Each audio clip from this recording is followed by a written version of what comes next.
ஓம் யதசர்வாணி பூதானி பிரதிபாந்தி ஸ்திதானி ச யத்ரைவோபசமம் யாந்தி தஸ்மை சத்யாத்மனே நமः. பெண்மை பாதியன் பெற்ற களிற்றினை அண்மை தூர மரவகத்துண்ணவா தென்மை ஞானச் சிறப்புயர் வாசிஷ்டம் உண்மையாக ஒருங்குரை செய்யவே. பொன்னுலகத்தினில் புவியில் அந்தரத்து என்னுடை உட்புறத்திலங்குகின்றது மண்ணு சிற்றோதியே வடிவம் யாவுமாய் துண்ணுவத பொருள் தொழுதிரஞ்சுவாம்.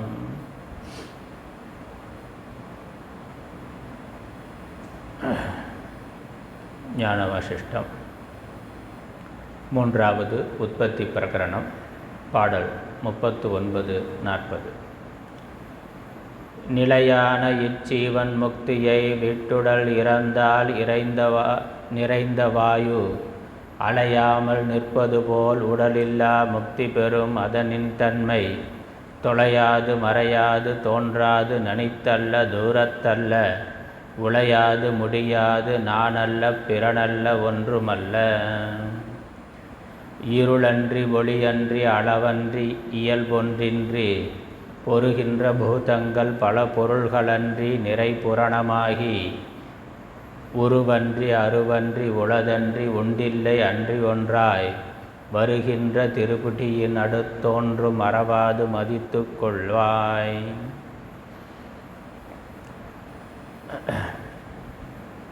ஜீவன் முக்தன், விதேக முக்தன் இவர்களுடைய சொரூபத்தை நிலையை வசிஷ்டர் ஸ்ரீராமர் கேட்டதின் பேரில் விவரித்து கொண்டு வருகின்றார். முதல்ல ஜீவன் முக்தி சொரூபத்தை சொன்னார், ஜீவன் முக்தனின் சொரூபத்தை சொன்னார். அடுத்து அந்த ஜீவன் முக்தியினுடைய தொடர்ச்சியாக பிராரப்தம் முடிகின்ற பொழுது சரீரமானது போகின்றது, அப்பொழுது மீண்டும் சரீரத்தை எடுக்காத நிலையை அடைகின்றான். அதனால் அது விதேக முக்தி என்று சொல்லப்படுகின்றது. அது எப்படி இருக்கும் என்று வர்ணிக்கின்றார். அதான் 39வது பாடலில் பார்த்தோம். நிலையான இஜீவன் முக்தியை விட்டு உடல் இறந்தால் நிறைந்த வாயு அலையாமல் நிற்பது போல் இந்த ஜீவன் முக்தியை விட்டு இந்த சரீரத்தை விட்டு ஜீவித்து கொண்டிருக்கின்ற பொழுதே சரீரத்திலிருந்து கர்ம பயனாக வரக்கூடிய இன்ப துன்பங்களிலிருந்து விடுபட்டிருந்த அந்த ஜீவன் அதை விட்டு பிராரப்தம் முடிகின்ற பொழுது சரீரத்தையே விடுகின்றான். அப்படி உடல் இறைந்தால் உடலும் இந்த ஸ்தூல சூக்ஷ்ம சரீரங்களும் அழிகின்ற பொழுது வாயு அலையாமல் நிற்பது போல, வாயுவானது அலையாமல் எங்கும் நிறைந்திருக்கின்ற சர்வ வியாபகமாக இருக்கின்ற வாயுவானது அலையாமல் நிற்பது போல உடல் இல்லா முக்தி பெறும். மீண்டும் உடலை அடையாத விடுதலையை அவன் பெறுகின்றான். அதனுடைய தன்மை சொரூபம் எப்படி இருக்கும்னா, அது தோன்றாது தொலையாது, தோன்றி மறைதல் அப்படிங்கிறது மீண்டும் எடுத்தல் இல்லை. மறையாது நனித்தல்ல தூரத்து அல்ல, அது அருகில் இருக்கிறது தூரத்தில் இருக்கிறதுன்னு சொல்ல முடியாமல் சர்வ வியாபகமாக இருக்கக்கூடிய சத் பிரம்மஸ்வரூபத்தை அடைந்தவனாக இருக்கின்றான். உளையாது முடியாது, சத்து அசத்து இப்படி தோன்றுதல், அதாவது கண்ணுக்கு தெரியக்கூடியது, நம்ம விவகாரத்தில் பார்த்து அறியக்கூடியது இருக்குது என்பதும் அது அந்த பார்வையிலிருந்து மறைந்து அழிந்து போவதை அசத்து என்றும் இல்லாமல் போய்விட்டது என்றும் சொல்லுகின்றோம். அப்படி பார்வைக்கு வருவதாகவும் போவதாகவும் இல்லாமல் வேறு ஒன்றாகவும் இல்லாமல் ஒன்றேயான பிரம்மமாக அவன் இருக்கின்றான் சொன்னார். மேற்கொண்டு இந்த 40வது பாடலில் தொடர்கின்றது. இருள் அன்றி ஒளி அன்றி அளவு அன்றி அலைவு அன்றி இயல்பு ஒன்று இன்றி பொருகின்ற பூதங்கள் பல பொருள்கள் அன்றி நிறை பூரணமாகி உருவன்றி அருவன்றி உளதன்றி உண்டு இல்லை அன்றி ஒன்றாய் வருகின்ற திரிபுடியின் நடுத்தோன்றும் மறவாது மதித்து கொள்வாய். இருள் அன்றி ஒளி அன்றி நேற்றைய பொருள் பார்த்தோம். இது இந்த நம்ம காட்சிக்கு தெரிகின்ற இருள் ஒளி இதை கடந்ததாக இருக்கின்றது. அது எப்பொழுதும் பிரகாச சுரூபமாக இருக்குது. நம்ம பூமியிலிருந்து சூரிய ஒளி சந்திர ஒளியை இருக்கிற பொழுது ஒளி பிரகாசம் என்றும், அது இல்லாத பொருள் இருள் என்றும் சொல்லுகின்றோம். இது இரண்டும் கடந்ததாய் இருக்கிறதுனால எப்பொழுதும் பிரகாச சுரூபமாய் ஆத்மா விளங்கி கொண்டிருக்கின்றது. அப்படி இருக்கின்ற பிரம்மஸ்வரூபமாகவே அவன் ஆகிவிடுகிறான். அளவன்றி எவ்விதமான அளவைகளுக்கும் விஷயமாகாததாக, பிரமாண அகோச்சரமாக பிரமாணங்களுக்கு அப்பாற்பட்டதாய், அலைவு அன்றி அங்கே கர்மத்தினால் போயிட்டு வர்றதுங்கிறது அப்படி எவ்விதமான அலைதலும் பயணங்கிறது எதுவும் இல்லாமல், இயல்பு ஒன்று இன்றி எவ்விதமான குணமும் இன்றி, இது இப்படிப்பட்டதுன்னு வர்ணிக்கிறதுக்கான ஜாதியோ குணமோ ஆக்காரம் வடிவமோ அல்லது கிரியா இந்த மாதிரி எதுவுமே இல்லாததாக, பொருகின்ற பூதங்கள் பல பொருள்கள் அன்றி, ஜீவர்களாகவும் பல பொருள்களாகவும் இருப்பதாக இல்லாமல். அப்படி நம்ம பார்க்கிறோம் உலகத்தில் சின்னதும் பெரியதுமாய் சூக்ஷ்மமானதாயும் ஸ்தூலமானதாயும் பல பொருள்களை பார்க்கிறோம். அப்படி அது எதுலேயும் இல்லை. அல்லது வேற லோகங்களில் அங்கே இந்திரனாக சந்திரனாக இப்படி மற்ற லோகங்களில் இருக்கக்கூடிய ஜீவர்கள் இந்த லோகத்தில் நம்ம பார்க்கல, ஆனால் ஏதோ ஒரு லோகத்தில் அவர் ஜீவனாக இருப்பார்னா அப்படியும் இல்லை. அவர் எல்லா லோகங்களையும் தன்னிடம் கொண்டவராக எவ்விதமான அந்த ஜீவத்துவமும் இல்லாதவராக இருப்பார். அதனால் ஜீவர்களாகவோ எவ்விதமான ஜீவ சரீரத்தை கொண்டோ அல்லது ஜடமான சரீரத்தை கொண்டோ இல்லாமல், பல பொருள்கள் அன்றி, பல என்று சொல்வதற்கு இல்லாமல் அனைத்துமாகவும் அனைத்திற்கும் ஆதாரமாகவும், நிறை பூரணமாகி, தேச கால வஸ்து பரிச்சேத ரகித ஸ்புரணமாகி, எங்கும் எல்லா இடத்திலும் எல்லா வஸ்துக்களிலும் அது விளங்கி கொண்டிருப்பதாக. அப்போ அந்த பிரம்மத்தோடு பிரம்மமாக இருக்கின்றார். பிரம்மம் எப்படி இருக்கோ அப்படித்தான் அவர் இருக்கிறார். அதனால் இதெல்லாம் பிரம்ம லட்சணம்தான். எங்கும் நிறைந்த ஒன்றே, பல பொருள்கள் அன்றினா ஒன்றே ஆக எங்கும் நிறைந்ததாக, எங்கும் பிரகாசமாக விளங்கி கொண்டிருப்பதாக, சித் சொரூபமாக. அப்புறம் உரு அன்றி, அரு அன்றி, ஆகாரம் இன்றி, சூன்யம் இன்றி. ஒரு உருவம் இருக்குன்னு சொல்லலை, உருவம் இல்லைன்னா அது சூன்யமான, இல்லைன்னு சொல்வதற்கும் இல்லை. இருக்குன்னு சொல்கிறதுக்கான உருவத்திலையும் அது இல்லை. அப்போ உருவம் இல்லைன்னா அது இல்லை என்று சொல்லலாமானா அது இல்லை என்பதாகவும் இல்லை. அதனால் அப்படி ஒரு வடிவமாகவும் இல்லாமல் அதே சமயம் சூன்யமாகவும் இல்லாமல், உளது அன்றி உண்டு இல்லை அன்றி, சத்து அன்றி சத்து அசத்து அன்றினா, அது இருக்கு இல்லைன்னா, இருக்கிறத சத்துனா இல்லை அசத்து, அது சத்து அசத்துன்னு சொல்ல முடியாது. அப்படி சத்துனா எப்படி இருக்குன்னு ஒரு ரூபம் சொல்லணும், அப்படி சொல்வதற்கு இல்லை. அசத்துனாக்கா அப்போ இல்லைன்னு அர்த்தம், அது சூன்யம்னு அர்த்தம், அப்படியும் இல்லை. அப்போ சத்து அசத்து ரெண்டையும் சேர்த்து சொல்லலாமானா அப்படி எதையும் சொல்ல முடியாது. அது ஒன்றுக்கொன்று விரோதமான குணம் ஒரே இடத்துல ஒரே காலத்தில் இருக்க முடியாது. இருளும் ஒளியும் போல சத்து அசத்து ரெண்டும் கலந்ததாக இருக்குன்னு சொல்வதற்கு இல்லை. அப்போ இது எல்லாவற்றிற்கும் வேறானதாக அது இருக்கின்றது. இருப்பு இன்மை ரெண்டுக்கும் வேறானது, மூன்றுக்கும் வேறானதாக இருக்கின்றது. ஒன்றாய், அதனால் அது அப்படி எத்தனை இருக்குன்னா அது ஒன்றே ஒன்று தான் இருக்குது.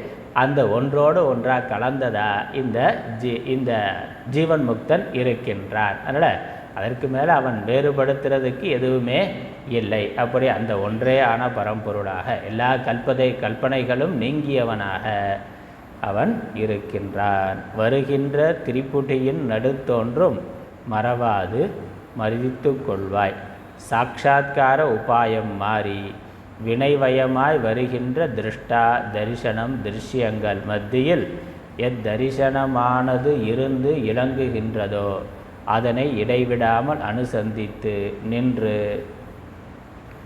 நினது வடிவமாயும் விதேக முக்தி வடிவமாயும் அறிந்து கொள்வாய். அதனால் எது உனது வடிவமாக, இப்படி எது உனது வடிவமாக இருக்கோ, யதார்த்தமாக உன்னுடைய சொரூபமாக எது இருக்கின்றதோ, அதனால் திரிபுடி இல்லாமல் திரிபுடிக்கு நடுவில் தோன்றுவதாக, அது திரிபுடி இல்லை, திரிபுடிக்குள்ளே இல்லை. திரிபுடின்னா காண்பவன் காட்சி காணப்படும் பொருள். காணப்படும் பொருள் பார்க்கப்படுவதுன்னு பார்க்கிறோம், ஆப்ஜெக்ட். அப்புறம் அதை பார்ப்பவன் இருக்கிறான், மனசு, புத்தி, கண்ணு, அதை பார்ப்பவனாக இருக்கின்றது. அப்போ அந்த மனசு பார்ப்பவன் இருக்கு, அவன் திரஷ்டா, பார்ப்பவன். சப்ஜெக்ட், பார்க்கப்படும் பொருள், ஆப்ஜெக்ட் இருக்கு, அறியப்படும் பொருள்.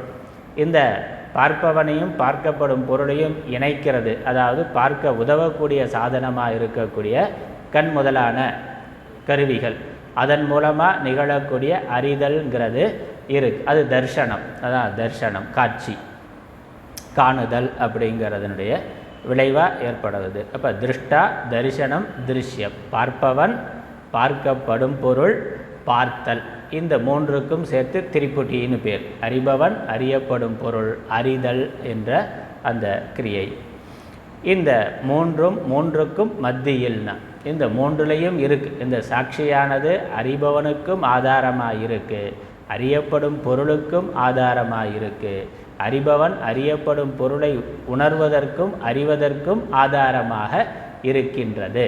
அதனால் அது மூன்றுக்கும் மத்தியில்னா மூன்றுக்குள்ளேயும் அது இருக்கின்றது. அப்படி எது இருக்கின்றதோ மறவாது, அப்படி இருக்கிறத இப்படி பலமுறை சிந்தித்து பார்த்து அனுசந்தித்து மதித்து கொள்வாய். அதுதான் உன்னுடைய சொரூபம். அதுதான் ஜீவன் முக்த நிலையில் இருக்கக்கூடிய சொரூபம். அதனால் ஜீவன் முக்தியில் விதேக முக்தி வடிவமாயும் அறிந்து கொள்வாய். அதனால் விதேகமுக்தன் அந்த நிலையில் இருக்கிறான், அப்படி ஆகிவிடுகிறான், ஆத்மஸ்வரூபமாக ஆகிவிடுகிறான். அல்லது விதேகமுக்தி நிலை எப்படி இருக்கும்னா உன்னுடைய ஆத்மஸ்வரூபம் எப்படியோ அப்படித்தான் விதேகமுக்தி நிலை என்று அறிந்து கொள்வாயாக.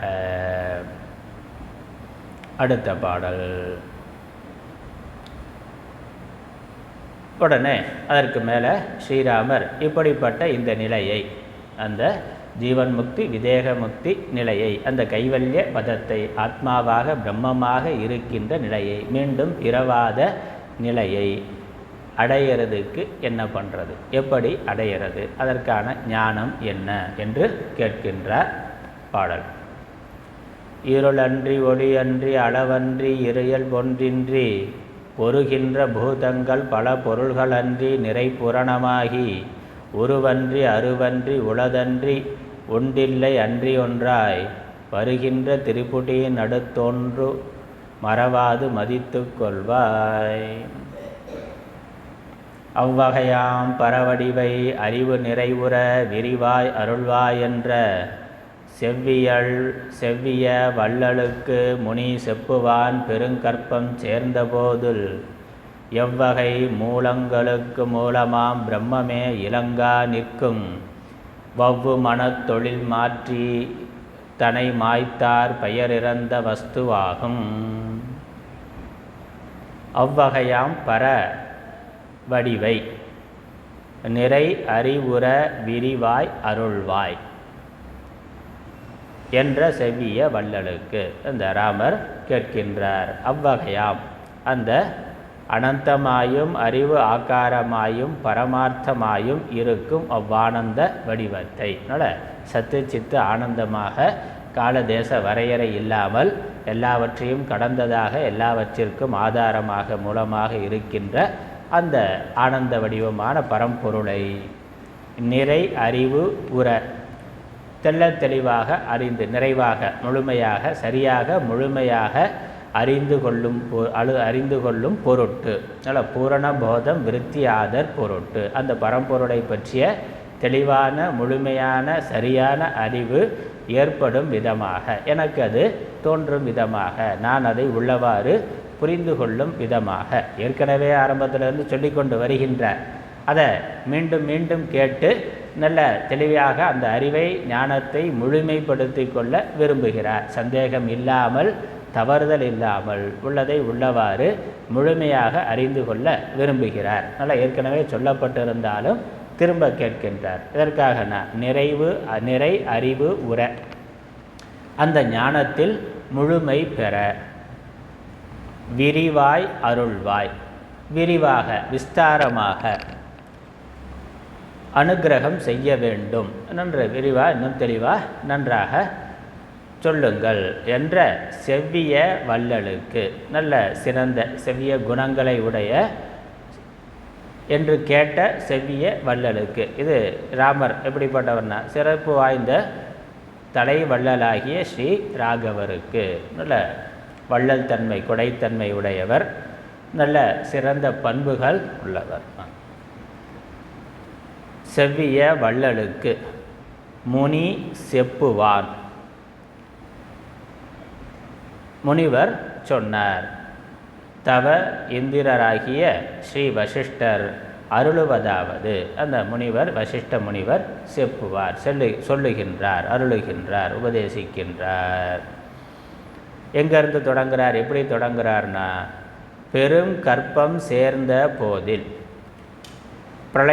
மகா பிரளயம் வரும்போது, இப்போ நம்ம பார்த்து அனுபவித்து கொண்டிருக்கின்ற இந்த பிரபஞ்சமானது, தோன்றி இருக்கின்ற பிரபஞ்சமானது முழுவதும் லயமாகின்ற பொழுது, பிரளய காலத்தில் எவ்வகை மூலங்களுக்கும் மூலமாம் பிரம்மமே இலங்கா நிற்கும். சர்வ காரண காரணமும் பரமும் ஆகிய பரபிரம்மே எஞ்சி இருந்து இலங்கும். சர்வ காரண காரணம்னா, அதனால் எவ்வகை மூலங்களுக்கும் மூலமாம்னா, இந்த உபாதான காரணமாக இருக்கிறது ஒரு பக்கம் மாயை, பரிணாமி உபாதான காரணமாக இருக்கிறது. இந்த சிருஷ்டிங்கிற நாம ரூபங்களுக்கெல்லாம் மூல காரணமாக இருக்கிறது மாயை. அந்த மாயைக்கும் மூலமாக இருக்கிறது, அந்த மாயைக்கும் ஆதாரமாக உபாதான விவர்த்த உபாதானமாக காரணமாக இருக்கிறது பிரம்மம். அதில் மாயை பரிணாமி உபாதான காரணம், பிரம்மம் விவர்த்த உபாதான காரணம். அதனால் எவ்வகை மூலங்களுக்கும் எதெல்லாம் நம்ம காரணம்னு பார்க்குறோம், இதிலிருந்து இது வந்தது, இதிலிருந்து இது வந்ததுன்னு பார்த்து கொண்டு இருக்கிறோம். அப்போ எல்லா காரணங்களுக்கும் முதல் காரணமாக, இல்லை ஆதி பகவன் முதல்னா, ஆதி பகவன் தான் முதல் காரணம், அந்த முதலாக இருக்கின்ற பரபிரம்மம். அப்படி அது மாத்திரம் எஞ்சி இருந்து இலங்கும், அது மட்டும் இருக்கும். இந்த பிரபஞ்சம் எல்லாம், இந்த நாமரூபங்கள் எல்லாம் லயமான பிறகு எந்த ஒன்று மட்டும் இருக்குமோ, எதுவுமே இல்லைங்கிறதும் இல்லை, இல்லை 2-3 இருக்குங்கிறதும் இல்லை, ஏதோ ஒன்று அது எஞ்சி நிற்கும், ஒரு மூலம் மட்டும் இருக்கும். அதுவும் இல்லைனாக்கா திரும்ப அடுத்த சிருஷ்டி வர முடியாது, சூன்யத்திலிருந்து எதுவும் வராது, ஒன்று மின்மையிலிருந்து ஒன்று வர முடியாது. ஒன்று வருகிறதுனா அதற்கு ஒரு காரணம், ஒரு மூலம், ஒரு வேர் இருக்கணும். அதனால் ஒன்று இருக்கின்றது, ஒன்று தான் இருக்குன்னு ஏன் சொல்லணும், 2 இருக்குன்னு சொல்லக்கூடாதானா? 2 இருக்குன்னா அது பரிச்சின்னமாகிவிடும். இது அதை வரையறைப்படுத்தும், அது இதை வரையறைப்படுத்தும். அப்போ அதை பூரணம்னு சொல்ல முடியாது. அதனால் அப்படி இல்லை, 2ம் இல்லை, ஒன்றுமின்மை என்பதும் இல்லை, ஒன்று எஞ்சி நிற்கும். அந்த ஒன்றுக்கு பரபிரம்மம் என்று பெயர். அந்த பரபிரம்மம் மாத்திரம் எஞ்சி நிற்கும். அஃது அபரோக்ஷமாறு கூற கேட்பாய். அதை அபரோக்ஷமாக தெள்ள தெளிவாக அறிந்து கொள்ளுமாறு நான் எடுத்து கூற நீ கேட்பாயாக. அதனால் இதை தொடர்ந்து கேட்டாக்க அந்த பிரம்மஸ்வரூபமானது அபரோக்ஷமாக உள்ளவாறு நமக்கு அனுபவபூர்வமாக உணர்வாக அறிவாக அது விளங்கும். அந்த அளவுக்கு தெளிவாக பல யுக்திகள் மூலமாகவும் கதைகள் மூலமாகவும் ரொம்ப விஸ்தாரமாக இந்த ஞான வசிஷ்ட பகவான் வசிஷ்ட பகவான் சொல்லியிருக்கின்றார். அதான் இதனுடைய விசேஷம். மற்ற நூல்களில் இதில் இருக்கிறது பல மற்ற நூல்களில் இருக்கலாம், மற்ற நூல்களில் இல்லாததும் இதில் இருக்குது. அதனால் இதில் இல்லாததுன்னு எதுவும் இல்லை, இதில் இருக்கிறது மற்ற நூல்களில் இருக்கின்றது. மற்ற நூல்களில் இருக்கிறது இதில் இல்லைன்னு சொல்ல முடியாது, எல்லாமே இதற்குள்ளே இருக்குது. என்னெல்லாம் தத்துவ சாஸ்திரங்கள் வேதாந்த சாஸ்திரங்கள் இருக்கோ அத்தனைக்கான விஷயமும் இதில் இருக்கின்றது. அதனால் மற்ற சின்ன சின்ன நூல்களில் இதனுடைய ஒரு பகுதியாக அம்சத்தை எடுத்துக்கொண்டு பல ஆச்சாரியர்கள் விரிவாக பண்ணி இருக்கிறார்கள். அப்படி அவர்கள் மற்ற நூல்களில் இருக்கிறதும் இருக்குது, அதற்கு மேலேயும் இருக்கின்றது. அப்படி அந்த அளவுக்கு விஸ்தாரமாக இதை பல யுக்திகள் மூலமாகவும் கதைகள் மூலமாகவும் சொல்லியிருக்கிறார். அதனால் அது அபரோக்ஷமாமாறு, அது அபரோக்ஷமாக நமக்கு தெளிவாக சுரூபமாக விளங்குமாறு இந்த நூலை முழுமையாக சரியாக கேட்டுக்கொண்டு இருந்தாலே போதும், ஆத்ம ஞானமானது வந்துவிடும். வேற ஒன்றும் செய்ய வேண்டியதே இல்லை. அந்த அளவுக்கு தெளிவாக சொல்லுகின்றார். அது வராமல் போகாதுன்னா, வருங்கிறது மட்டுமல்ல, வராமல் போவதற்கான வாய்ப்பே இல்லை. இந்த யோக வாசிஷ்டத்தை ஞான வாசிஷ்டத்தை முழுமையாக கேட்டுட்டா, முழுமையாக படிச்சுட்டா, திரும்ப திரும்ப பார்த்து கொண்டு இருந்தா ஞானம் வராமல் போவதற்கான வாய்ப்பே இல்லை. அதனால் அந்த அளவுக்கு தெளிவாக விரிவாக சொல்லுகின்றார். ஆமாம் ஆமாம், எல்லாம் மற்ற வேற எங்கேயும் அதெல்லாம் இல்லை. அதனால் எல்லா விஷயங்களும் தத்துவ சாஸ்திரங்களில் என்னெல்லாம் இருக்கோ எல்லாம் இருக்குது. இருக்கு. வவ்வு மனத்தொழில் மாற்றி தனை மாய்த்தால் பெயர் இறந்த வஸ்து ஆகும். வவ்வு மனத்தொழில் மாற்றி, இப்படி இதெல்லாம் நீ கேட்டுக்கொண்டே விஷயாதிகளை பற்றும் மனோவிருத்திகளை நன்கு நாசம் செய்து சமாதியின் கண்ணே மனோவிருத்திகள் நசிக்கின்றன, மனம் நசிப்பது இல்லை. தனது மனதையும் நாசம் பண்ணுவதான தற்போதம் ஒழிக்கில் ஜீவபோதம் கெட்டால் நிருபாதிக்கமாதலின் சப்த அகோச்சர சிவமாகும்னா, இதை கேட்டு வந்தால் உனக்கு சமாதி சித்திக்குங்கிற. அதான் இந்த சமாதி இதை தொடர்ந்து கேட்டுக்கொண்டு வந்தால் அந்த பிரம்மஸ்வரூபம் தெளிவாக விளங்கும். மற்ற எல்லா உலக விஷயங்களும் மனதிலிருந்து மறைந்துவிடும். அதனால் வவ்வு மனத்தொழில் மாற்றி, வவ்வுனா வவ்வுதல், பிடித்து கொள்ளுதல்னு அர்த்தம். விஷயங்களை விஷயாதிகளை கண்ணு காது இந்த இந்திரியங்கள் புற விஷயங்களை எப்பொழுதும் பற்றி கொண்டே இருக்குது. அப்படி பற்றி கொண்டு இருத்தலை மாற்றி விஷயாதிகளை பற்றும் மனோவிருத்திகளை நன்கு நாசம் செய்து. அதனால் மனத்தொழில் மாற்றி, மனத்தொழில்னா மனோவிருத்திகள், மனதில் தோன்றுகின்ற எண்ணங்கள், இந்த விஷயங்களை குறித்து மாறி மாறி மனதில் வருகின்ற எண்ணங்களை மாற்றி. அப்போ இந்த சாஸ்திரங்களை படித்து தனிமையான இடத்துல அமர்ந்து இந்த சித்த விருத்திகளெல்லாம் நிரோதம் செய்து அகண்டாக்கார விருத்தியின் மூலமாக துவைத்த விருத்திகளெல்லாம் நிரோதம் செய்து அவைகளெல்லாம் நீக்கி சமாதியின் கண்ணே. அதனால் இது உரையாசிரியர் விளக்கம். மனத்தொழில் மாற்றிங்கிறதுக்குள்ளே அத்தனையும் இருக்குது. மனதோட இயல்பான சஞ்சல எண்ணங்கள் எல்லாவற்றையும் மாற்றி சமாதியின் கண்ணே, மனதை சமாதியில் நிறுத்துகின்ற பொழுது ஒரு சவிகல்ப சமாதியில் திரிபுட்டி மட்டும் இருக்கும். தியானம் செய்து கொண்டு இருக்கிறேங்கிற அந்த உணர்வு இருக்கும். அப்போ மனோவிருத்திகள் போய் இருக்கும், மனசு இருக்கும். மனோவிருத்திகள் நாசமாகி மனம் மாத்திரம் இருக்கும். அது முதல் நிலை, அது ஒரு நிலை. அதற்கப்புறம் இன்னும் மேலே போகிற பொழுது தனை மாய்த்தால்னா தனது மனதையும் நாசம் பண்ணுவதாக அந்த மனதும் போயிடும். அதனால் மனசுங்கிறது தர்மி, அதோடைய தர்மம் பலவிதமான விருத்திகள். நம்ம மனோவிருத்திகளோடையே இருக்கிறதுனால மனசுங்கிற தர்மி இருக்கிறத அறியறதே இல்லை. நமக்கு விருத்திகள் தான் தெரியும், மனோவிருத்திகள் தான் தெரியும், மனசுங்கிறதே என்ன ரூபம்தான், அதை தவிர வேறு ஒன்றும் இல்லைன்னு நினைக்கிறோம். ஆனால் எண்ணங்கள் மாறி மாறி வந்து கொண்டு இருக்கிறதுனா அதற்கு ஆதாரமான ஒரு வஸ்து இருக்கணும். அதனால் அது தர்மி. அந்த தர்ம எண்ணங்களை கொண்டிருக்கக்கூடிய பொருள் எதுவோ அது மனசு. நம்ம எண்ணங்களோடையே இருக்கிறதுனால எண்ணம் இல்லாத நிலைங்கிறத நம்ம அனுபவிக்கலைங்கிறதுனால மனசுன்னு ஒன்று இருக்கிறதே தெரியறதில்ல, விருத்தி மாத்திரம்தான் நமக்கு தெரிகின்றது. ஆனால் தொடர்ந்து தியானம் பண்ணி யோக சாதனைகளை பண்ணுகின்ற பொழுது விருத்திகளை நீக்குகின்ற பொழுது விருத்திகள் இல்லாத தர்மம் இல்லாமல் தர்மி மாத்திரம் இருக்கும். அதற்கப்புறம் அது சவிகல்ப சமாதி. அதற்கு மேலே இன்னும் போகிற பொழுது தனை மாய்த்தால் அந்த மனதையும் மாய்த்தால், மனதையும் அந்த தர்மியும் இல்லாமல், தர்மியும் எங்கே ஆகும்னா அது சொரூபத்தில் ஆத்மாவில் லயமாகிவிட்டால், அங்கேயும் முழுக்க நாசமடைகிறது இல்லை, கொஞ்சம் இருக்கும், அதி சூக்ஷ்மமாக ஆகி இருக்கும். 90% 99% லயமாகி இருக்கும். ஏன்னா அப்புறம் சமாதியிலேருந்து வந்துட்டால் அப்புறம் திரும்ப விவகாரம் பண்ணுவார், மனசே போயிட்டால் திரும்ப வரவே மாட்டார். அப்படியே அவ்வளோதான். வரிஷ்டன்னா வரன் வரியான், வரிஷ்டனில் தானாகவும் எந்திரிக்கிற மாட்டார், அடுத்த ஆளையும் எழுப்ப முடியாதுன்னு அப்படி இருக்கும். அப்படி அந்த நிலை. அதனால் தன்னை மாய்த்தாள்னா தனது மனதையும் நாசம் பண்ணுவதான தற்போதம் ஒழிக்கில் நான்கிற அந்த உணர்வு மனது முற்றிலும் போய்விட்டால் ஜீவபோதம் கேட்டால் பெயர் இறந்த வஸ்துவாகும். நிருபாதிக்க மாதலின் சப்த அகோச்சர சிவமாகும். அங்கே இருக்கிறது தான் ஆத்மானம். அங்கே அந்த பிரம்மமானது அது மாத்திரம் இருக்கும், பிரம்மம் மாத்திரம் இருக்கும். அதனால் அதை பார்க்க முடியலையே, உணர முடியலையே, அனுபவிக்க முடியலையே, உலகம் தானே இருக்குது, அப்படி ஒன்று இல்லவே இல்லைன்னு நம்ம புறத்திலேயே பார்த்து கொண்டு கடவுள் இல்லை அப்படின்னு சொல்லி கொண்டு இருக்கிறோம், ஆத்மா இல்லைன்னு சொல்லி கொண்டு இருக்கிறோம்.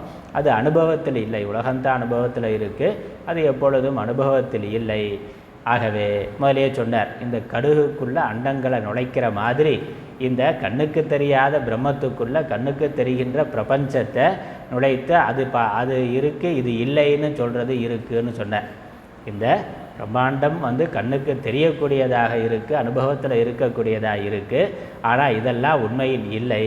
அந்த கண்ணுக்கு தெரியாத அந்த வஸ்து மாத்திரம்தான் இருக்குன்னு சொல்கிறீங்களே, அது சரியா அப்படின்னு கேட்டார். சாஸ்திரம் படித்து விசாரம் செய்து மனதை லயமாக்குன அந்த கண்ணுக்கு தெரியாத பொருளை அந்த சொரூபத்தில் நாம் அதை உணர அனுபவிக்க முடியும். அப்போ அது மாத்திரம் இருக்குங்கிறது அப்போ நல்லா தெரியும். அதனால் எப்பொழுதுமே அது மாத்திரம்தான் இருக்குது. நம்ம அதற்கு மேலே ரெண்டாவதாக ஒன்றை பார்த்து கொண்டு இருக்கிறதுனால அதை உணர முடியவில்லை. அப்போ ரெண்டாவதாக இருக்கக்கூடிய அனைத்தையும் நீக்கிவிட்டால் விலக்கிவிட்டால் அது மாத்திரம் இருக்குங்கிறத நாம் உணர முடியும். அதனால் நிருபாதிக்கம் ஆதலின் பெயர் இறந்த வஸ்துவாகும். அப்போ அது என்ன பேர் என்ன அப்படிங்கிறத சொல்ல முடியாது. அந்த அனுபவம் அது எப்படி இருக்குங்கிறதெல்லாம் அந்த நேரத்தில் எதுவும் சொல்ல, ஏன்னா அப்போ மனசே இல்லையே, பெயர் சொல்கிறதுக்கு மனசே இல்லை, பெயர் சொல்கிற மாதிரி அந்த வஸ்துவும் இல்லை. அதற்குன்னு ஏதாவது அடையாளம் இருந்தால் தானே பெயர் சொல்ல முடியும். அப்படி அது எதுவுமே இல்லை. அதனால் சப்த அகோச்சரம்னா சப்த அகோச்சரமாக இருக்கக்கூடிய அந்த வஸ்து ஆகும். அதனால் பிரளய காலத்தில் அது எப்படி இருக்கோ அதே இதை சமாதியிலையும் நம்ம பார்க்க முடியும். அப்போ இருக்கிறது அந்த ஒரு வஸ்து தான் அப்படிங்கிறத புரிந்து கொள்வதற்காக அதை பற்றி இன்னும் நிறைய விவரித்து சொல்ல போகிறேன். எது எஞ்சி இருக்கிறது அந்த பிரம்மத்தை பற்றி சொல்லுங்கள்னா அது எப்படின்னா பிரளய காலத்தில் அந்த ஒரு வஸ்து மாத்திரம் இருக்கும். அது இருக்குங்கிறத உங்களுக்கு எப்படி தெரியும், நமக்கு எப்படி தெரியும்னா நீ தியானத்தில் சமாதிக்கு போய்ப்பார் தெரியும். அது மாத்திரம்தான் இருக்கும். அப்போ காலமும் இருக்காது, தேசம் இருக்காது, இடம் இருக்காது, வேறு எந்த வஸ்துவும் இருக்காது, நான்கிறதும் இருக்காது, நீங்கிறதும் இருக்காது, எதுவுமே இருக்காது, ஒன்று மாத்திரம் இருக்கும். அந்த ஒன்றுக்கு எந்த பேரும் இல்லாமல் ஒன்று மாத்திரம் இருக்கும். அதனால் அப்படி இருக்குன்னு சொல்லி அதை இன்னும் விவரித்து சொல்லுகின்றார். பாடல் 41, 42. வகையாம் பரவடிவை அறிவு நிறைவுற விரிவாய் அருள்வாய் என்ற செவ்விய வள்ளலுக்கு முனி செப்புவான் பெருங்கற்பம் சேர்ந்த போதில் எவ்வகை மூலங்களுக்கும் மூலமாம் பிரம்மமே இலங்கா நிற்கும். வவ்வு மனத்தொழில் மாற்றி தனை மாய்த்தால் பெயரிறந்த வஸ்துவாகும். தெரித்தறியும் பொருநோக்கா ஜீவ வரிவதுவாகச் செப்பலாகும். விரித்த புலன் அனுபவித்து அனுபவியா மனமதுவாய் விளம்பலாகும். புரித்த உணர்வொளி நெஞ்ச மூல இவற்றின் அறிவது வாய்ப்புகளாகும். பருத்த தொழில் செய்யணும் கற்போல் இருக்கும் நிலையதுவாய் பகரலாகும். நிலை அதுவாய் பகரலாகும். தெரித்து அறியும் பொருள் நோக்கா ஜீவ அறிவு அதுவாக செப்பலாம். இப்போ எல்லாத்துக்கும் மூலமான அந்த பிரம்மம் அல்லது ஆத்மா நான் எப்படி இருக்கும். அதனால் இந்த வியஷ்டியாக எடுத்துக்கொண்டு இந்த ஜீவ உபாதியில் அதற்கு மூலம் எதுன்னு பார்த்தா ஆத்மா. சமஷ்டியாக எடுத்துக்கொண்டு இந்த பிரபஞ்சங்கிற தோற்றத்திற்கு மூலம் எதுன்னு பார்த்தா அதற்கு அங்கே பிரம்மம் சொல்கிறோம். அந்த பிரம்மம் ஆத்மா ரெண்டும் ஒன்று தான். தனியாக எடுத்து ஒன்றை ஆராய்ச்சி பண்ணுறது, மொத்தமாக ஆராய்ச்சி பண்ணுறது, இது எல்லாத்துலேயும் மூலமாக எது இருக்கோ அந்த பிரம்மம் அல்லது ஆத்மா அதனுடைய சொரூபம் என்ன, அது எப்படி இருக்குங்கிறத இந்த பிரம்மஸ்வரூபத்தை விவரிக்கின்றார், வர்ணிக்கின்றார். தெரித்து அறியும் பொருள் நோக்கா ஜீவ அறிவு. அந்த பரம ஆன்ம வஸ்து சமாதி நிலையிலும் விவகார அலையிலும் இருக்கும் விதத்தை அறிவித்தல். அதனால் தெரித்து அறியும் பொருள், அந்த அறியப்பட வேண்டிய, தெரிந்து அறிந்து கொள்ள வேண்டிய, விசாரித்து ஆராய்ந்து அறிந்து கொள்ளப்பட வேண்டிய அந்த பரம்பொருள் அது எப்படி இருக்கின்றது என்ற நிலை. ஜீவ அறிவு அதுவாக செப்பலாகும். முதல்ல நம்மள்கிட்ட இருந்து ஆரம்பிக்கிறார், இந்த எஷ்டியில் இருந்து. ஏன்னா நமக்கு இதுதான் அனுபவமாக இருக்குது. அதனால் தொம்பத ஸ்வரூபம், தொம்பத ஜீவன்கிற தொம்பதத்தினுடைய ஸ்வரூபம் எங்கே இருக்குது? ஜீவ அறிவு, சுட்டி அறியும் திருஷ்ய பர்சயமற்ற கூட்டஸ்தனே அதுவாக செப்பலாகும். முதல்ல இந்த கூட்டஸ்தன் தான் ஆத்மானு சொல்லலாம். நோக்கான பொருள், நோக்கா ஜீவ அறிவு. நோக்கான நோக்குகின்ற, பார்த்து கொண்டிருக்கின்ற, எல்லா திருஷ்ய பதார்த்தங்களையும் எப்பொழுதும் பார்த்து கொண்டிருக்கின்ற ஜீவ அறிவு. அறியப்படும் பொருளை அனைத்தையும் அறிபவனையும் அறிந்து கொண்டிருக்கின்ற ஜீவ அறிவு. அதனால் ஜீவனுக்குள்ள அறிவாக இருக்கிறது. சுட்டி அறியும் திருஷ்ய ஸ்பர்ஷமற்ற கூட்டஸ்தன் அதுவாக, அதுதான் ஆத்மா, அதுதான் பிரம்மம் என்று செப்பலாம். அந்த சைத்தன்யம் மாறாமல் நம்மிடத்தில் எப்பொழுதும் நான் என்று விளங்கி கொண்டிருக்கக்கூடிய, அறியப்படும் பொருள்களின் எவ்விதமான சம்பந்தமும் இல்லாமல் இருக்கின்ற ஆத்ம சைத்தன்யம். நல்ல விழிப்பு, கனவு, உறக்கம், 3 நிலைகள், 3 அவஸ்தை அல்லது 3 உலகங்கள், இது எப்பொழுதும் அறியப்படுவதா இருக்கின்றது. இவைகளை அறிபவன் அதற்கு வேறாக இருக்கின்றான், சாட்சி. அறியப்படும் பொருள் அறிபவனுக்கு வேறாக இருக்கும், அல்லது அறிபவன் அறியப்படும் பொருளுக்கு வேறாகவே எப்பொழுதும் இருப்பான். இந்த 3 உலகங்களும் 3 அவஸ்தைகளும் எப்பொழுதும் உள்ள இருக்கக்கூடிய ஒரு அறிவினால் அறியப்படுகின்றது. அந்த அறிவு அந்த அறியப்படும் பொருளினுடைய சம்பந்தம் அற்றது. அது பார்த்து சாட்சினாலே அந்த விஷயத்தோட சம்பந்தம் இல்லாமல் எவன் இருக்கிறானோ அவன்தான் சாட்சி. அதனால் அவனுக்கு கூட்டஸ்தன்னு பேர். தன்னிலையிலிருந்து மாறாமல் அது விஷயங்களை பார்த்து கொண்டு இருக்குது. இந்த ஒளி மாதிரி, ஒளி எப்படி அறையில் இருட்டு இருந்தால் இருட்டில் இருக்குது, வெளிச்சம் வருதுன்னா இந்த வெளிச்சத்தில் வரக்கூடிய பொருள்கள் எல்லாத்தையும், அந்த வெளிச்சமானது தன் முன்னிலையில் வரக்கூடிய அனைத்தையும் அது பிரகாசித்து கொண்டு இருக்குது. ஒரு மனிதர் வர்றார் போகிறாருன்னா, அவர் முதல்ல இல்லாமல் இருந்தார், அப்புறம் வந்தார், அப்புறம் போயிட்டார்னா, அவர் இல்லாமல் இருந்த பொழுதும் அதை காட்டியது, இருக்கிற பொழுது இருக்கிற பொழுது அதையும் காட்டியது, அவர் சென்ற பொழுது இருக்கிற வெறுமையையும் அது காட்டி கொண்டு இருக்கின்றது. அப்படி இந்த விழிப்பு உலகம், விழிப்பு நிலையில் விழிப்பு உலகம் அது வருது போகுது. அப்புறம் கனவு நிலையில் கனவு உலகம் வருது போகுது, கனவு நிலை வருது போகிறது. ஆழ்ந்த உறக்க நிலை அதுவும் வருகின்றது போகின்றது. இதெல்லாம் மாறிக்கொண்டே இருக்கின்றது. அதை பிரகாசிக்கின்ற ஒரு அறிவு மாறாமல் இந்த மாறுபாடுகளை காட்டிக்கொண்டிருக்கின்றது. அதனால் அது கூட்டஸ்தன், தான் மாறாமல் இருந்து அனைத்து மாறுபாடுகளையும் காட்டிக்கொண்டிருக்கின்றது. அதுதான் அந்த ஆத்மா பிரம்மம் என்று சொல்லலாம். முதல் விளக்கம், விரித்த புலன் அனுபவித்தும் அனுபவியா மனம் அதுவாய் விளம்பல் ஆகும். சப்தாதி விஷயங்களை இந்திரிய வாயிலாக மனமானது அனுபவித்தும் அனுபவியா மனம் தத்பத லட்சியார்த்த பிரம்மமாக கூறப்படும். அதனால் இந்த சப்தாதி விஷயங்களை புலன்கள் வாயிலாக பார்க்குறோம். புலன்கள் வழியாக கண்ணு, காது, மூக்கு, நாக்கு, இந்த புலன்கள் வழியாக புறத்தில் இருக்கக்கூடிய விஷயங்களை பார்க்குறோம். உள்ளேருந்து பார்க்கிறது எது? மனது பார்க்கின்றது. அந்த மனது இந்த விஷயங்களை அனுபவிக்கின்றது. மனது தான் பார்க்கின்றது. மனது தான் இது நல்லா இருக்குது, இது நல்லா இல்லை, இது இனிமையானது, இது அழகிய காட்சி, இது மாறானது அப்படிங்கிறது, இது சுவையானது, சுவை இல்லை அப்படிங்கிறது. அதனால் வரக்கூடிய சுக துக்கங்கள் இவைகளை அனுபவிக்கிறது மனசு. அந்த மனதையும் பிரகாசிக்கின்ற அறிவு, அந்த மனதையும் அனுபவித்தும் அனுபவியா மனம்னா, மனதுக்கும் மனது அனுபவித்து கொண்டிருக்கின்றது.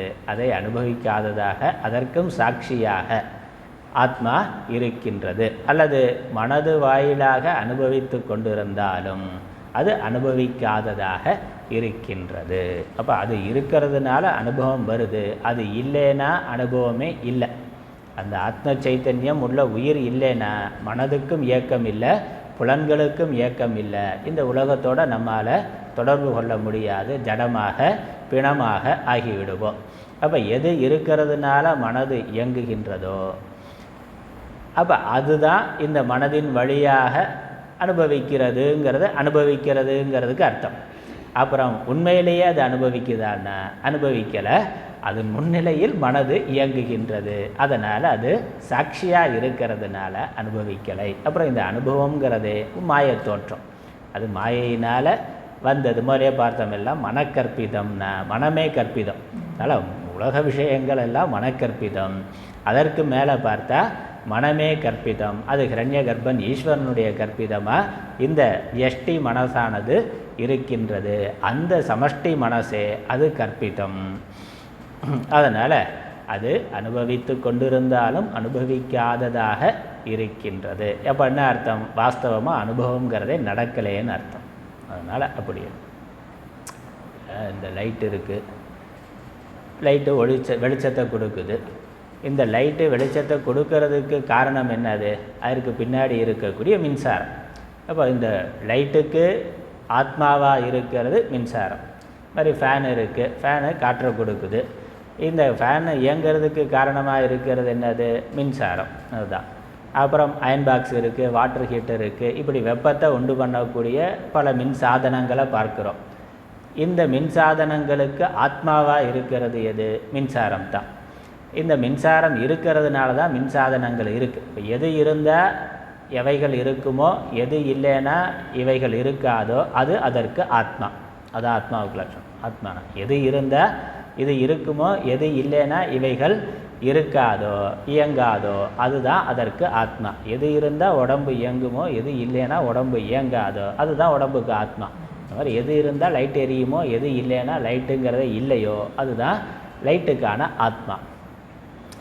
அப்போ இந்த மின்சாரம், இந்த வெப்பத்தை உண்டு பண்ணக்கூடிய சாதனங்களுக்கு பின்னாடி இருக்கக்கூடிய மின்சாரம் அது வெப்பமாக இருக்குமா குளிர்ச்சியாக இருக்குமா? அயன் பாக்ஸு, வாட்டர் ஹீட்டரு இதெல்லாம் வெப்பத்தை உண்டு பண்ணுறதுக்கு மின்சாரம் தான் காரணமாக இருக்குது. அப்போ அந்த மின்சாரம் வெப்பமானதுன்னு சொல்லலாமான்னா சொல்ல முடியாது. மின்சாரத்தில் வெப்பம் குளிர்ச்சி சொல்ல முடியாது. அந்த சாதனங்களுக்குள்ளே போகிற பொழுது அந்த சாதனங்கள் வெப்பத்தை அடைகின்றன. அப்போ அது வெப்பத்தை அடைகிறது அந்த சாதனங்களுடைய தன்மையில் இருக்குது. இது மாதிரி லைட்டு பிரகாசிக்கின்றதுன்னா அப்போ மின்சாரம் பிரகாசமானதுன்னு சொல்ல முடியுமானா மின்சாரத்துக்கு பிரகாசங்கிற குணத்தை சொல்ல முடியாது.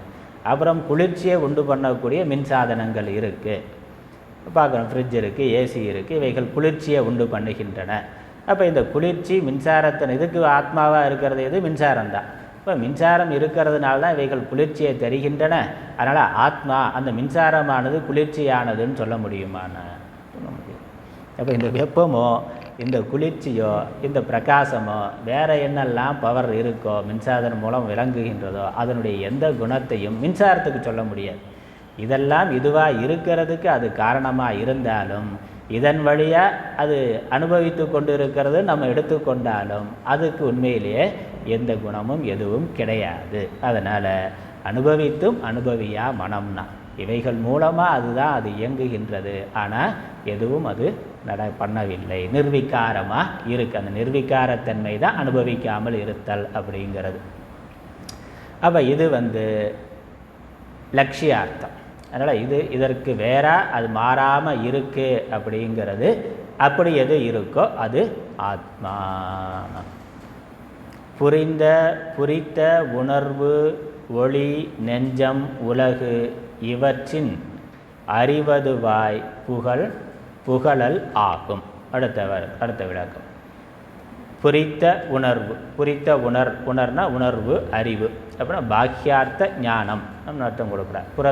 நமக்கு புறத்தில் ஸ்புரிக்கின்ற ஞானம், புறத்தில் இருக்கக்கூடிய விஷயங்களை பற்றிய அறிவு, அது பாக்கியார்த்த ஞானம். ஒளி, தோற்றம். ஒளிங்கிறது ஒளி இருக்கிறதா நமக்கு தோற்றம் தெரிகின்றது. அப்புறம் நெஞ்சம்னா மனசு, மனம். அப்புறம் உலகுங்கிறது அஞ்ஞான கடாதிகள், அறியப்படுவதாக இருக்கக்கூடிய பதார்த்தங்கள். பதார்த்தங்களை பற்றிய அறிவு, அந்த பதார்த்தங்களை பிரகாசிக்கின்ற பிரகாசம் ஒளி, அப்புறம் அதை அறிகின்ற மனசு. நான் சொல்லியிருக்கிறார் பதார்த்த ஞானம் மனசில் ஏற்படுகின்ற அறிவு, பதார்த்த ஞானம் விளங்குறதுக்கு உதவியாக இருக்கக்கூடிய ஒளி பிரகாசம், அப்புறம் அதை உணர்கின்ற அந்த பதார்த்த ஞானம் இருக்கின்ற மனசு, அப்புறம் அந்த பதார்த்தங்கள் புறத்தில் இருக்கக்கூடிய பதார்த்தங்கள், அதுக்கு தான் உலகுன்னு பேர். பதார்த்தங்கிறத மொத்தமாக எல்லாத்தையும் ஒரே இதுக்குள்ளே போட்டால் அது உலகம். உலகம்னா எல்லா பதார்த்தங்களையும் உள்ளடக்கி தன்னிடத்தில் வைத்திருக்கிறது. இப்படி இருக்கக்கூடிய இவற்றின் அறிவதுவாய் புகழல் ஆகும். கூறியவற்றின் அறிவு சாட்சிய வடிவாக அந்த பரமாத்மாவின் அபிண்ணமாய் இவற்றின் அறிவதுவாய், இப்படி அனைத்தையும் அறிகின்ற அறிவாய் அதுவாய் புகழல் ஆகும். அதுதான் ஆத்மானம். இப்படி இருக்கக்கூடிய அனைத்தையும் அறிகின்ற அறிவு எதுவோ அது ஆத்மானம். மனசில் தோன்றுகின்ற விருத்திகள், விஷயத்தை பற்றிய ஞானம், அதான் மனோவிருத்திகள், விஷயத்தை பற்றிய ஞானம், அப்புறம் அந்த விஷயத்தை பார்க்கறதுக்கு நமக்கு உதவியாக இருக்கக்கூடிய புற வெளிச்சம், சூரியன், சந்திரன் அல்லது விளக்கொளி, இந்த ஒளிகள், இந்த நாளையும் பிரகாசிக்கிறது எதுனா உள்ளே இருக்கக்கூடிய ஆத்மா. எந்த ஒன்று உள்ளே இருந்து இந்த நான்கையும் பிரகாசித்து கொண்டு இருக்கின்றதோ, இந்த நான்கு இருந்தாலும் அது இருக்கும், நான்கு இல்லைனாலும் அது இருக்கும். அதனால தான் அது அதற்கு வேறானதுன்னு சொல்கிறோம். இந்த 4 புறத்தில் இருக்கிற பொருள் நம்ம பார்க்குறோம், அனுபவிக்கின்றோம். இவைகள் அனுபவிக்கப்படுவதாக இருக்கிறதுனால அனுபவிப்பவன் அதற்கு வேறானவன். அப்புறம் இவைகள் இருக்கின்ற பொழுதும் அது இருக்குது, இவைகள் இல்லாத பொழுதும் அது இருக்குங்கிறதுனால அது இதை சார்ந்து, இவைகளை சார்ந்து அது இருக்கிறதில்ல. அது தனக்கு இதற்கு வேறான, தனக்குன்னு சொந்தமான இருப்புடையதாக அது இருக்கின்றது. அப்புறம் இவைகளை அறியும் தன்மை இருக்கிறதுனால அது அறிவு சுரூபமாகவும் இருக்கின்றது. இல்லை, விழிப்பு நிலையில் இந்த மனசு, அறிவு, புறத்தில் இருக்க விஷயங்கள், அதை பிரகாசிக்கக்கூடிய சூரிய சந்திர வெளிச்சம் விழிப்பு நிலையில் பார்க்கிறோம். அதையும் நம்ம அனுபவிக்கிறோம். இதெல்லாம் நம்மளால் பார்க்கப்படுகிறதுன்னு நனவு அனுபவம் இருக்குது. கனவுல போகிற பொழுது என்னாச்சுன்னா புற சூரியன் சந்திரன் இல்லை, புற வெளிச்சமானது கனவு உலகத்தில் இல்லை. ஆனால் அங்கே பதார்த்தம் இருக்குது, மனசு இருக்குது, அங்கே அனுபவம் இருக்குது. அதையும் பிரகாசிக்கின்ற அறிவு இருக்குது. கனவை அனுபவிக்கின்ற ஒரு அறிவு, நனவை எந்த ஒரு அறிவு அனுபவித்து கொண்டு இருந்ததோ அதே அறிவு தான் கனவையும் அனுபவித்து கொண்டு இருக்கின்றது. கனவுங்கிற அனுபவம் அந்த அறிவிடத்தில் தான் வந்து போகுது. கனவா யார் நனவில் இருக்கிறானோ அவன் தானே கனவுலையும் இருக்கிறான். அவன் வேற நான் வேறன்னு சொல்ல முடியுமா? கனவை எனக்கு கனவு வந்ததுன்னு விழித்த பிறகு சொல்கிறான். இப்போ விழித்த பிறகு எந்த ஒரு அறிவு நான் கனவை அனுபவித்தேன்னு சொல்லுதோ அப்போ அது கனவை அனுபவிக்கிற பொழுதும் அதே அறிவு தான் இருந்தது, மாறலை. இப்போ அந்த அறிவில் மாற்றம் இல்லை. அதனால் ரெண்டும் ஒன்று தான். ஒரு அறிவு விழிப்பு நிலைக்கும் விழிப்பு அனுபவத்திற்கு வேறாக அதை பிரகாசிக்கின்ற அறிவு. இந்த உலகங்கள் மறைந்தாலும் மனதாக இருந்து மனதில் தோன்றுகின்ற உலகங்களை அது பிரகாசித்து கொண்டு இருக்கின்றது. அப்புறம் அந்த கனவும் போய் ஆழ்ந்த உறக்க நிலை வந்த அங்கே அறியப்படும் பொருள் இல்லை, மனசும் இல்லை, ஒரு அறியாமை மாத்திரம் இருக்குது.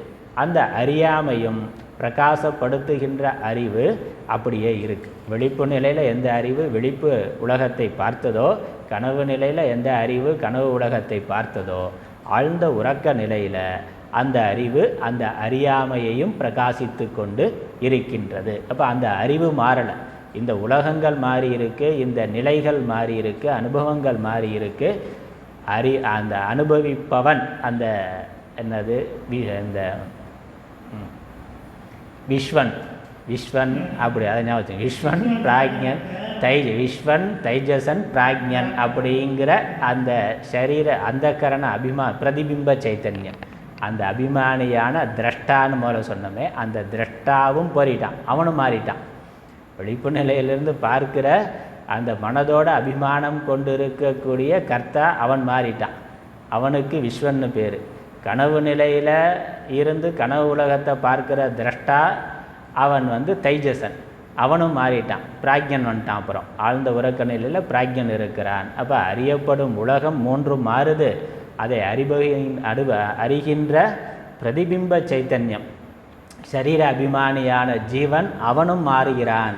அந்த அனுபவம் அப்படிங்கிறதும் மாறுகின்றது, நிலைகள் மாறுகின்றன. இந்த மூணையும் பிரகாசிக்கின்ற அறிவு மாறாமல் இருக்கின்றது. அதனால தான் அது துரியம்னா. இந்த மூணுக்கும் வேற இருக்குது.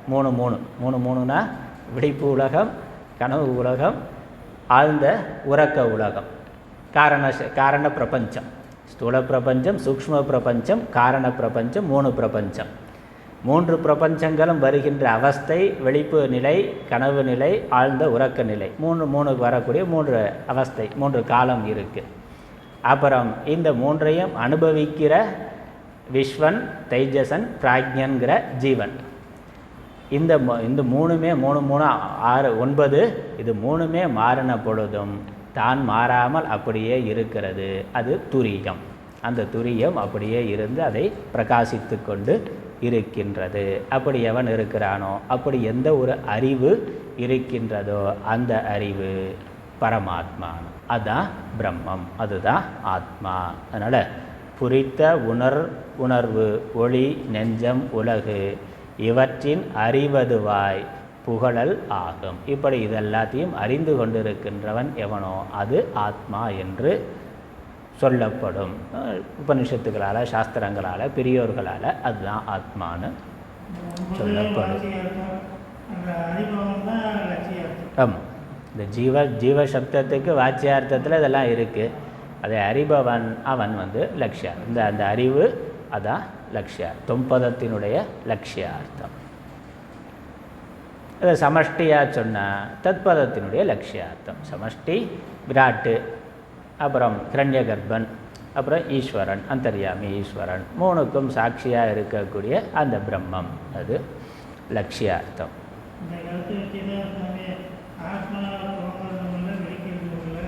ஆமாம், அதனால தான் இப்போ பிறப்பு அந்த விழிப்பு உறக்கத்துக்கு அப்பாற்பட்டதாக இருக்குது. அதனால தான் இருள் ஒளிக்கு வேறானதுன்னு முதல்ல சொன்னார். ஜீவன் முத்த லட்சணத்தை சொல்கிற போது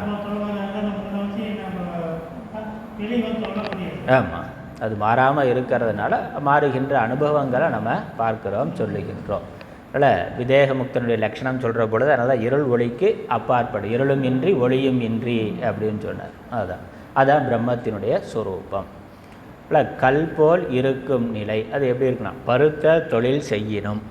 இது பலவிதமான விவகாரங்களை இந்த வியாவகாரிக சத்தியத்தில், வியாவகாரிக பிரபஞ்சத்தில் அல்லது மனோ கற்பனைகள் இருக்கின்ற பொழுது, அத்தியாசங்கள் இருக்கின்ற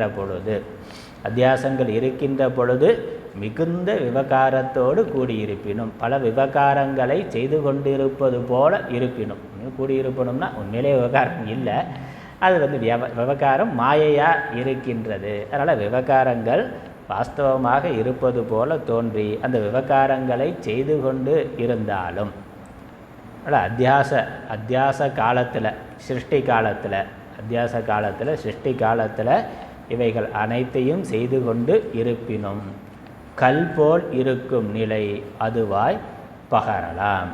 இது எதையும் செய்யாமல், எந்த விகாரமும் அடையாமல், கல் போல்னு சொல்லிட்டேன், பாஷானம் போல அசையாமல் இருக்கும் ஸ்திதி அந்த பரமான்ம வடிவமாய் கூறலாம். அப்போ விவர்த்தமாக இந்த உலக விவகாரங்கள் நடக்குது, உலக கற்பனைகள் தோன்றுடுச்சுன்னா அது பரிணாமம் அடைஞ்சிருச்சா, மாறிவிட்டதான்னா அது மாறவில்லை. அதுக்கு தான் அந்த மாறாமல் இருக்குங்கிறதுக்கு தான் கல் போல்னு உதாரணம் கொடுத்துருக்கிறார். இப்போ கல் போல் இருக்கும் நிலை, எந்த விகாரமும் எந்த மாறுபாடும் இல்லாமலே இந்த விவகாரங்கள் அனைத்தையும் செய்து கொண்டிருக்கின்றது. அல்லது மிகுந்த விவகாரங்களோடு கூடி இருந்தாலும் அது எவ்விதமான விவகாரங்களும் இல்லாமல் இருக்கின்றது. அப்போ விவகாரங்கள் உண்மை இல்லைங்கிறது அதிலேருந்து தெரியுது. உண்மையாக இருந்தால் அது விகாரம் அடைஞ்சிடும். கனவாக இருக்கிற பொழுது அது எந்த விகாரம் எந்த மாறுபாடும் இல்லையே, அப்படியே தான் இருக்கிறான். அப்போ அந்த அறிவில் மாறுபாடு இல்லை. அறியப்படும் விஷயங்கள் மாறிக்கொண்டிருந்தாலும் அந்த அறிவின் முன்னிலையில் இவைகள் மாறிக்கொண்டிருக்கின்றன. அறிவு உண்மையில் மாற்றலை, அறிவின் முன்னிலையில் இவைகள் கல்பிதமாக வந்து போய்கொண்டு இருக்கின்றன. அதனால் அந்த அறிவுக்கு எவ்விதமான விகாரமும் மாறுபாடும் இல்லை, தோஷமும் இல்லை. அப்படி எது இருக்கோ அதுதான் அந்த பிரம்மம், அதுதான் அனைத்திற்கும் மூலமான பரம்பொருள். அடுத்த பாட்டு. பாடல் 42 43. தெரித்தறியும் பொருநோக்கா ஜீவ வரிவதுவாகச் செப்பலாகும் வெறித்த புலன் அனுபவித்து அனுபவியா மனமதுவாய் விளம்பலாகும் புரித்த உணர்வொடி நெஞ்சம் மூனையிருக்கும் அறிவதுவாய் புகழலாகும் பருத்த தொழில் செய்யணும் கற்போல் இருக்கும் நிலையதுவாய் பகரலாகும் கனவஞானமிலா நீடுயிருவா உம்மையாகி அடர்தரு ஞாத்திரு ஞான நேயம் எழுந்தொடுங்கும் இடமதுவே ஆகும் இட விசும்பத்தாயிருந்தும் விசும்பான நிலையதுவாங் சித்தம் புந்தி படர்மணம் போய் தாவரம் போல் பெருமுளரி ஒப்பாம் அப்பரமரூபம். இப்படி அது துரியமாக இருந்தாலும் அது நமக்கு இந்த உலக தோற்றம் இருக்கிறதுனாலையும் தெரிந்து கொண்டே சதா இருக்கிறதுனாலையும் மனசு சதா அலைந்து கொண்டே இருக்கிறதுனாலையும் நமக்கு அது தெரியவில்லை. அப்போ அதை எப்படி தெரிந்து கொள்ளலாம்னா சமாதியில் அந்த துரியம் மட்டும் இருக்கும். அப்போ அதை நன்கு உணர்ந்து கொள்ள முடியும். அதுதான் இங்கே சொல்கிறார். நல்ல சமாதி நிலையை பற்றி வர்ணிக்கிறார். முடிவு கனவு அஞ்ஞானம் இல்லா நீள்துயில் அதுவாம்னா முடிவு கனவு அஞ்ஞானம். முடிவுனா அந்தம், அனந்தம்னா அது அந்த கனவு நிலையில் கனவும் இல்லாத நிலையில் ஆழ்ந்த உறக்க நிலையில் அல்லது சமாதியில் இருக்கிற பொழுது அது முடிவற்றதாக அந்த நிலையில் இருக்கிற பொழுது காலம் நமக்கு தெரியறது இல்லை. ஆழ்ந்த தூக்கத்திலேயே காலம் தெரியலையே. தூக்கத்தில் கனவுல கூட காலம் வருது, பகல்லையோ இரவுலையோ இருக்கலாம், கால வரையறை இருக்குது. ஆனால் ஆழ்ந்த தூக்கத்தில் காலங்கிறதே இல்லை, காலம் கடந்தவர்களாக இருக்கிறோம். அதனால் அனந்தம் முடிவு இல்லாதது, முடிவு இல்லா முதல் விஷயம். அப்புறம் கனவு இன்றிய கனவும் இல்லை, அந்த கனவுங்கிறதும் இல்லை, கனவு இல்லா. அப்புறம் அஞ்ஞானம்னா ஆழ்ந்த தூக்கத்துக்கு போயிட்டால் அங்கே அஞ்ஞானம் இருக்குது. இந்த சமாதியில் அஞ்ஞானம்ங்கிறதும் இல்லை. அதனால் சமாதி அவஸ்தை கனவுக்கும் வேறானது அப்படிங்கிறத இந்த விழிப்பு நிலை சமாதிக்கு வேறானது. விழிப்பு நிலையில் எல்லாமே முடிவுடைய பொருள்களாக இருக்கின்றன. விழிப்பு நிலை சமாதிக்கு வேறானது, அதாவது விழிப்பு நிலைக்கு வேறானது சமாதி நிலை. அதே மாதிரி கனவு நிலையில் அங்கேயும் எல்லா பதார்த்தங்களும் இருக்குது. அது விழிப்பு நிலைக்கு வேறானதுன்னு சொன்னால் அப்போ கனவான்னு கேள்வி வரும். அடுத்த கேள்வி, விழிப்பு நிலை இல்லைன்னா அப்போ கனவானா? இல்லை, கனவும் இல்லை, அதற்கும் வேறான ஒரு நிலை அதுன்னா. அப்போ கனவும் இல்லாத ஆழ்ந்த உறக்கமான ஆழ்ந்த உறக்கத்தில் என்ன இருக்குது? அஞ்ஞானம் இருக்குது. அவித்யை தவிர வேறு ஒன்றும் இல்லை. அவித்யா காரியங்கள் எதுவும் இல்லை, அவித்யா மாத்திரம் இருக்குது. அப்போ ஆழ்ந்த தூக்கமானா? இல்லை, அதற்கும் வேறானது. அதனால் முடிவு கனவு அஞ்ஞானம் இல்லை. அப்போ அதை எப்படி சொல்லலாம்னா நீள்துயில் அதுவாம். அதனால் நீண்ட தூக்கம்னு சொல்லலாம். அது தூக்கம் மாதிரி, ஆனால் தூக்கம் இல்லை. அதனால் அரித்துயில்ங்கிறோம். அரித்துயில்னா அல்லது யோக நித்ரைனா. மகாவிஷ்ணு அவர் பார்க்கடலில் இருக்கிறார்னா, பிரளய காலத்தில் யார் இருக்கிறார்னா அவர் மட்டும் இருக்கிறார். பார்க்கடலில் அவர் மட்டும் இருக்கிறார். அவர் எப்படி இருக்கிறார்? யோக நித்திரையில் இருக்கிறார். அது எவ்வளோ காலத்துக்கு இருக்கும்னா அது பிரளயம் முடிகிற வரைக்கும் நீண்டு பிரம்மாவுடைய 1000 வருடம் 1000 இரவு, அந்த இரவு பொழுது 1000 நமக்கு கணக்குக்கு அது 1000 வருடங்கள் மாதிரி அப்படி இருக்குன்னு ஒரு நீண்ட காலம். பிரம்மாவுடைய இரவு பொழுது அது நீண்ட காலமாக இருக்கும். அப்போ யார் இருக்காரு? பிரம்மம் மட்டும் இருக்குது. அதனால் அது நீள்துயில்னா நீண்ட தூக்கம் போல. சுளுத்தியும் இல்லாத யோக நித்திரையில் எவ்வுருவம் உளதோ அது பரமாத்ம வஸ்துவா. அப்படி அந்த நிலையில் எது இருக்கோ அதுதான் பரமாத்ம வஸ்து. அதனால் பிரளயத்தை எடுத்துக்கொண்டு பார்த்தா அங்கே மகாவிஷ்ணு அது ஏதோ ஒரு சத்வஸ்து மாத்திரம் இருக்குது, வேறு எங்கே எதுவும் இல்லை. அங்கே அவித்தியும் இல்லை, கனவு வேறு எந்த சிருஷ்டி எதுவும் இல்லை, அது மாத்திரம் இருக்குது. அப்படி எது இருக்கோ அது பிரம்மவஸ்து. அதை இங்கே பார்க்கணும்னா இந்த விழிப்பு கனவு உறக்கம் இல்லாத சமாதி அவஸ்தைக்கு போனால் அங்கே அப்படித்தான் இருக்கும். அப்போ அந்த அவஸ்தையில் எது மாத்திரம் இருக்கோ அது பரவஸ்து, அது பிரம்மவஸ்து. மும்மையாகிய அடர்தரு ஞாத்ரு ஞானம் ஞேயம் எழுந்து ஒடுங்கும் இடம் அதுவே ஆகும். இதெல்லாம் இந்த மும்மைங்கிறது அறிவு, அறியப்படும் பொருள், அறிபவன். அறிபவன் ஞாத்ரு, அறிபவன். அறிபவனுக்கு ஏற்படுகின்ற அறிவு அனுபவம், அறிதல் என்பது. அப்புறம் அறியப்படும் பொருள், எந்த விஷயத்தை குறித்த அறிவு வருதோ அந்த அறியப்படும் பொருள். இந்த மூணும் சேர்ந்ததுக்கு மும்மைன்னு பேர். திரிபுடி இந்த மூணும் இருக்கு. இந்த மூணும் எவ்விடத்திலிருந்து தோன்றி இருந்து மறைகின்றதோ அந்த இடம்.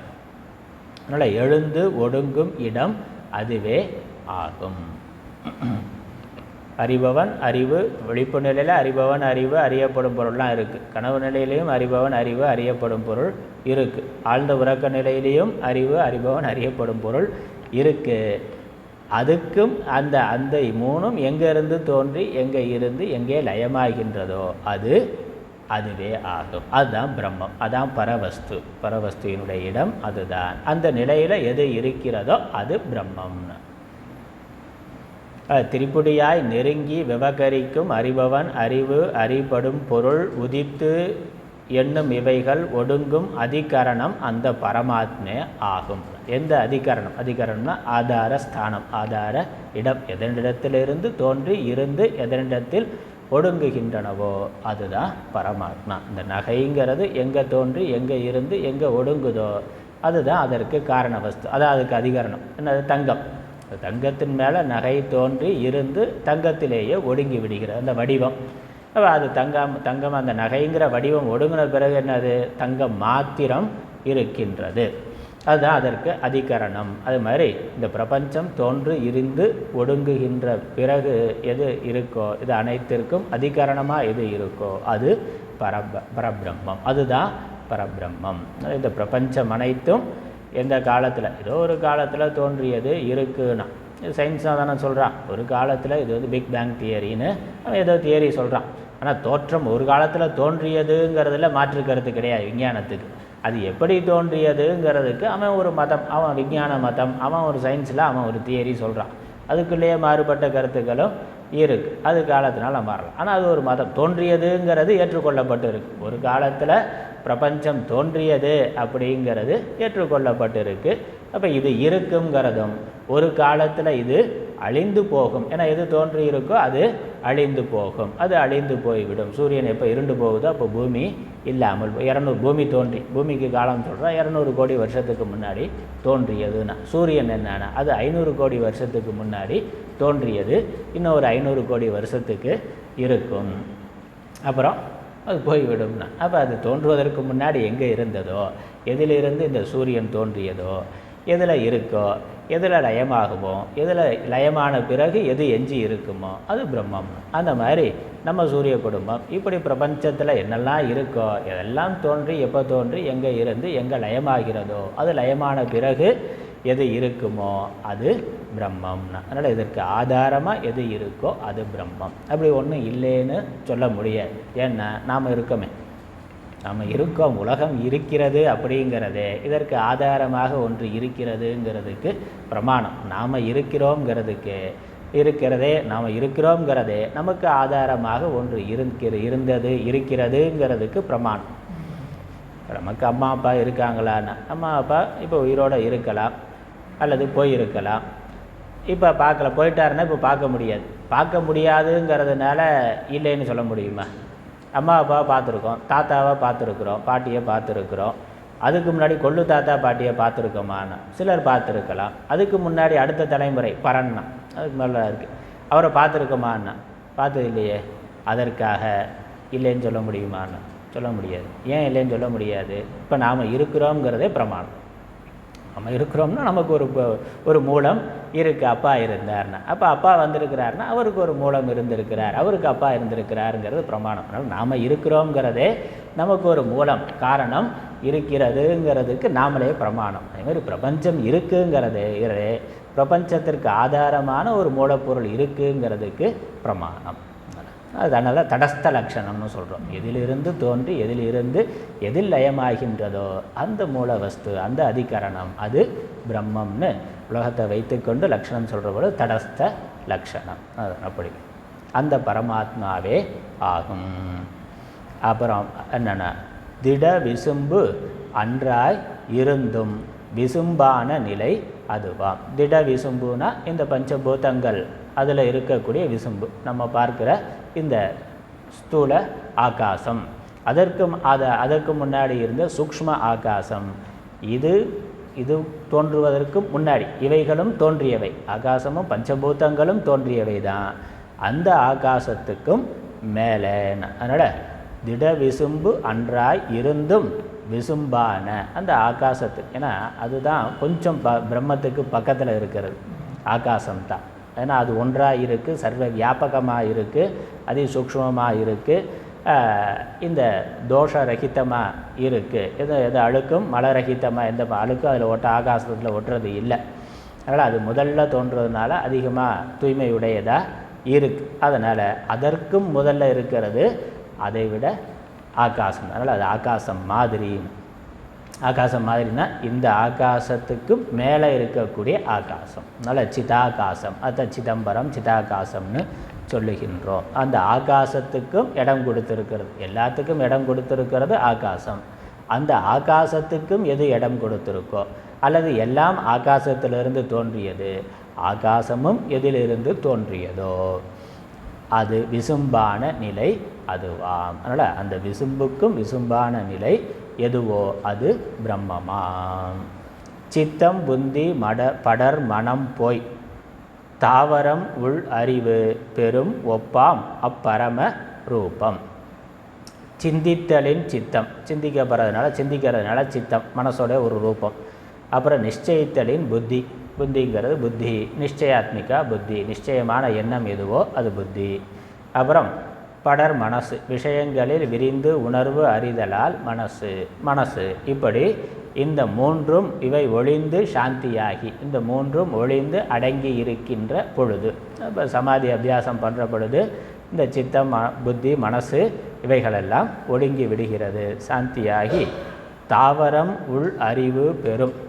தாவரங்கட்கு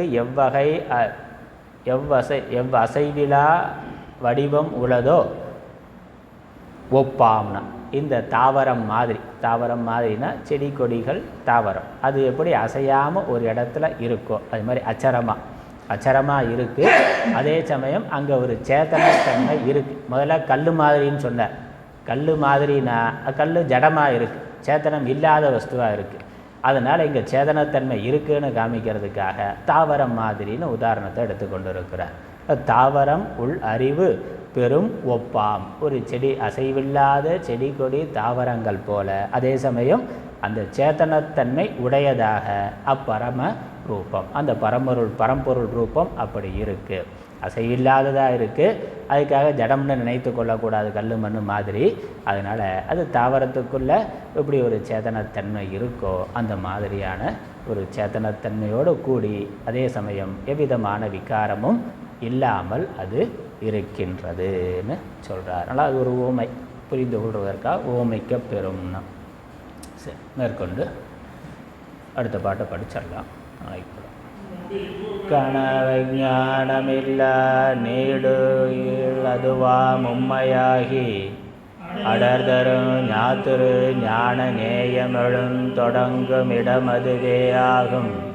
திட விசும்பன்றாயிருந்தும் விசும்பான நிலை அதுவாம் சித்தம் புந்தி படர்மணம் போய் தாவரம் போர் பெரும் உளறி ஒப்பாம் அப்ரம ரூபம்.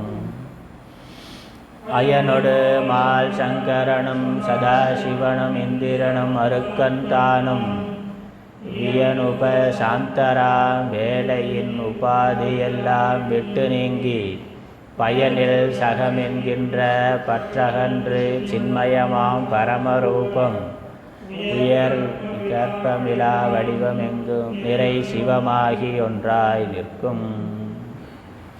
ஓம் ஈஸ்வரோ குருராஜ்னேதி மூர்த்திபேத விபாகினே व्योमवत्याप्तदेहाय दक्षिणामूर्तये नमः. ஓம் பூர்ணமதः பூர்ணமிதம் பூர்ணாத் பூர்ணமுதச்யதே பூர்ணஸ்ய பூர்ணமாதாய பூர்ணமேவாவசிஷ்யதே. ஓம் சாந்தி சாந்தி சாந்தி. ஹரி ஓம்.